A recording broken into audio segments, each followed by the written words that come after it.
Hey everyone, and welcome back. So today we're going to be doing a review of the NYXi Chaos wireless Nintendo Switch controller. Now this is, in my opinion, gaming-wise, the most feature-heavy controller currently offered by NYXi, and it has a sale price of around $47. However, I have seen them go on sale more at around $35. Now, I do think you should wait till the end of the review, but if you do decide to pick this controller up at any point, I have an affiliate link down below in the description of the video. It does help out the channel a bit. On top of it, there's also a code to get an extra 10% off, which is MSGT10. Once again, that'll be down below.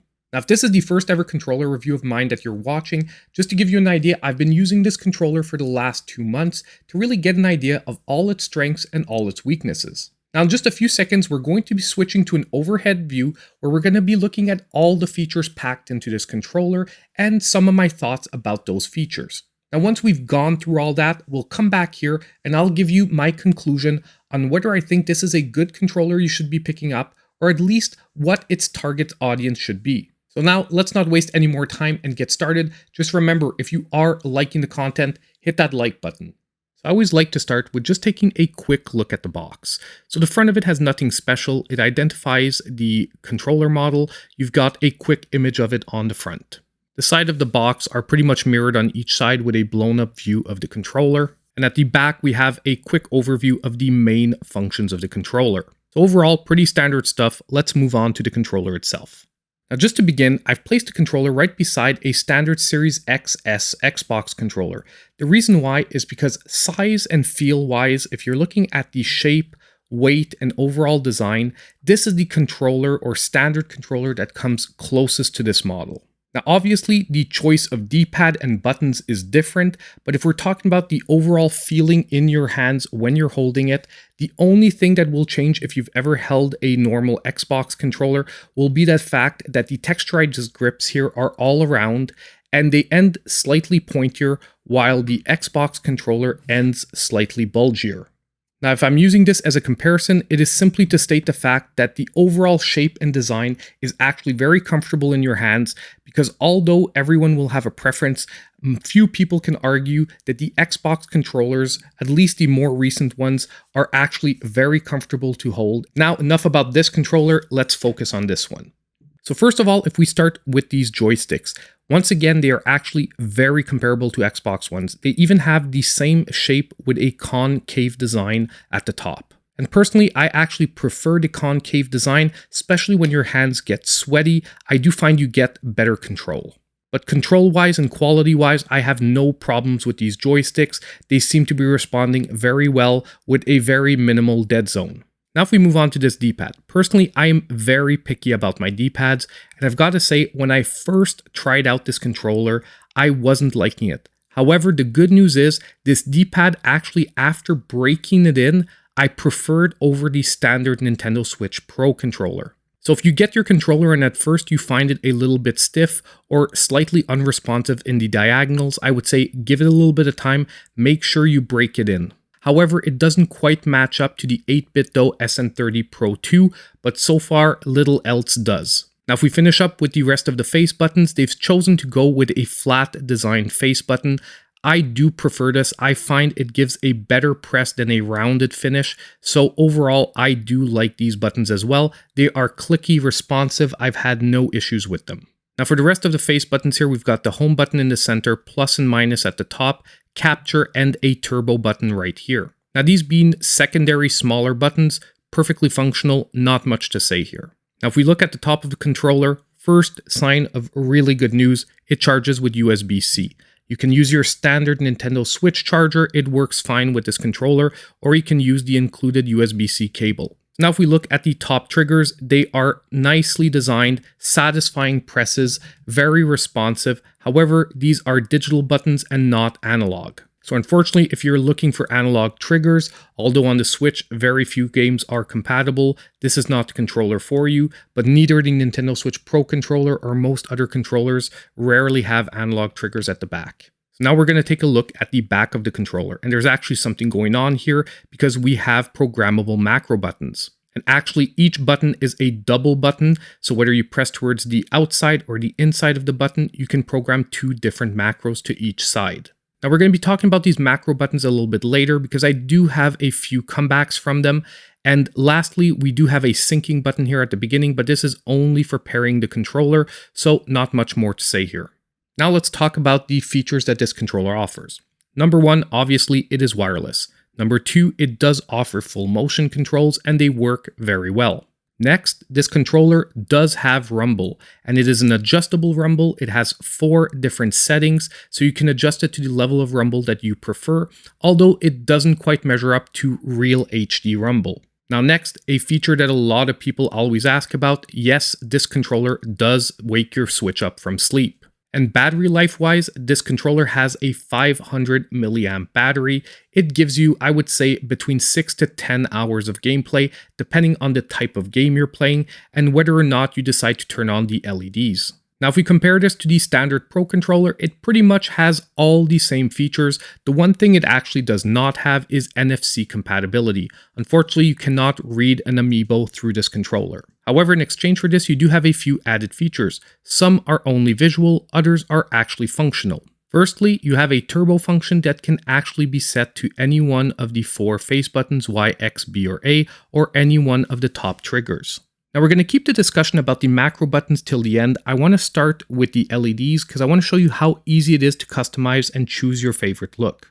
Now the LEDs are basically controlled by different combinations of holding down the turbo button and pressing on the joysticks. So first of all, if you want to change the color, all you need to do is hold down the turbo button and click one of the joysticks.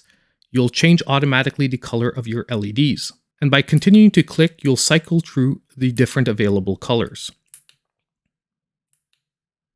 Now following that, you can also activate a breathing effect. All you do for that is once again holding down the turbo button, you do a quick double press. That will activate the breathing effect for the LEDs. Now if you go back to a static color and you do a long press, you'll also be able to change the actual vibrancy of the LEDs. As you can see, they're going from darker to lighter, and it's once again a cyclical effect. So basically, it's really easy to set up your favorite look and even swap on the fly. Finally, by cycling through the double clicks, there's actually an option to fully turn off the LEDs. So if you prefer to save on battery life and you don't care too much about LEDs, that option is available as well. Now these options might not be important to some people, but it's still nice to know they're there. Now let's talk about probably what is one of the most interesting features about this controller, the macro buttons at the back. Now what's interesting is these macro buttons can be set to any one of the other buttons on the controller, including the plus minus button, up, down, left, or right, or the other face buttons or triggers. Not only that, you can actually program up to 16 button presses in configuration to one of these macro buttons. And this is done by the controller actually reproducing the button presses that you will make while you're programming the macro. Now, the actual application of this will be hit or miss depending on how severe the game is on timing. I was able to use it from time to time in fighting games to input different combos or super maneuvers. However, it really was hit or miss. But honestly, even with my SN30 Pro 2, which has the same options, however, you have to program it on a PC, it is the same result every time. It's really more dependent on the game you're trying to use it with. However, it is really nice to know that that feature is available. However, to be honest, I was more using it to substitute face buttons that I would rather press at the rear of the controller. But overall, I think you can see that this is a very feature-rich controller. So now let's move to the conclusion to see, with all this put together, is it nonetheless a controller that you might want to pick up? So now, as I just said, having all these features are really great, but how does it actually all come together? Well, the good news is after 2 months of using this controller, I can say that my experience is an extremely positive one. And I would even go so far as to say that if I'm not playing a 2D D-pad centric game, this has pretty much become my go-to controller. Overall, the added features on this controller have even pushed it beyond my preference of the standard Nintendo Switch Pro controller. The availability of the turbo when I need it, the fact that I can program macros to the back are just features that I'm looking for above and beyond maybe that first party quality finish. And I've got to say, the finish on this controller is nonetheless very good. Is it first party quality? Not quite, but at the same time, it's sturdy enough and well put together that I'm not worried I'm going to damage this controller by putting too much tension on it. Now, obviously, I have the advantage of having multiple controllers and being able to switch to the SN30 Pro 2 when I'm playing a 2D game, and then flip back to this when I'm playing a game that is more centered around the joysticks. However, not everyone has that chance, and if you're looking at putting around $60 on a really good controller that's an excellent all-rounder, I would say this could be a very good option.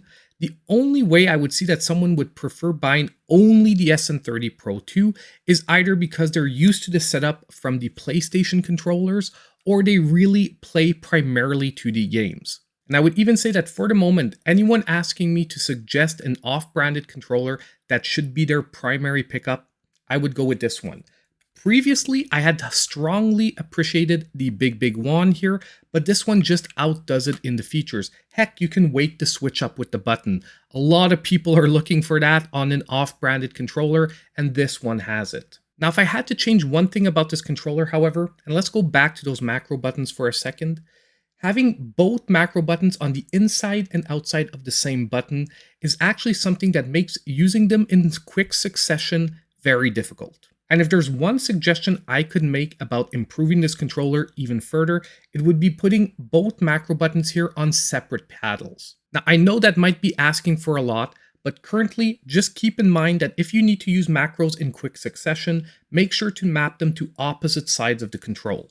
However, at the same time, 4 buttons is always better than 2, and since most other controllers either have no macro buttons or just 2 macro buttons, this is still a better option. So this controller definitely gets a thumbs up from me. By the way, we'll actually soon be looking at a second controller from NYXI. However, if you're looking for the controller with the most gaming feature-rich options possible, this is the one for you.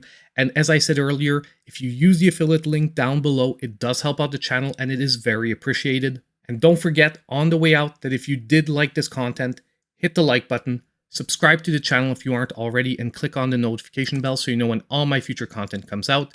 And as usual, I hope I'll see you in my next video.